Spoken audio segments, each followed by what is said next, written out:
নমস্কার বন্ধুরা, আপনাদের সবাইকে আমার ইউটিউব চ্যানেল ফ্রি বার্ডে স্বাগত। আমরা একদম ঝাড়গ্রাম ভ্রমণের লাস্ট পর্যায়ে যেখানে গেছিলাম সেই জায়গার ভিডিওই আমি আজকে আপনাদের দেখাচ্ছি। এটি হচ্ছে কনক দুর্গা মন্দিরের ভিডিও। যেহেতু মন্দিরের বিগ্রহের ছবি তোলা বারণ, তাই জন্য মন্দিরের বিগ্রহের ছবি দিতে পারিনি। এটি মন্দিরের বাইরের কিছু ছবি দেখতে পাচ্ছেন।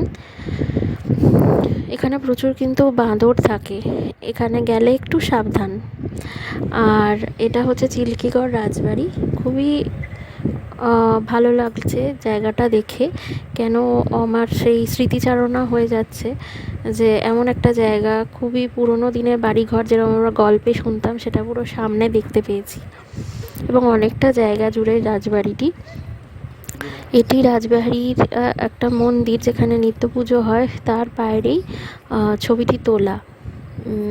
এখানে আমি মন্দিরের চতুর্দিকে ঘুরে ঘুরে দেখছিলাম যে কীরকম কাজকর্ম। পুরোনো দিনের এরকম কাজ তো সচরাচর দেখা যায় না, তো সেটাই দেখছিলাম। এই যে মন্দিরের বিগ্রহ খুবই সুন্দর, এবং দেখেছেন কি সুন্দর মানে আঁকা এবং কারুকার্য রয়েছে মন্দিরের দেওয়ালের গায়ে। চূড়াগুলোও দেখেছেন কত সুন্দর আর্টিস্টিক ওয়েতে তৈরি করা হয়েছিল।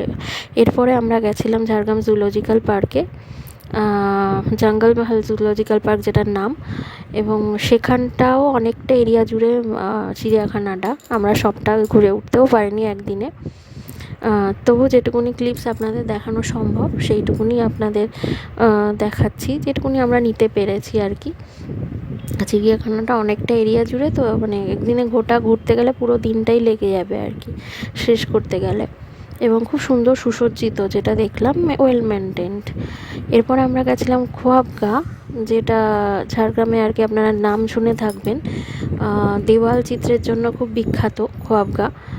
তো এটাই আমাদের ঝাড়গ্রাম ভ্রমণের সব অন্তিম পর্যায়ের মুহূর্ত। নমস্কার। আপনাদের যদি ভালো লেগে থাকে অবশ্যই সাবস্ক্রাইব করবেন এবং লাইক করবেন, এটা বিনীত অনুরোধ। নমস্কার।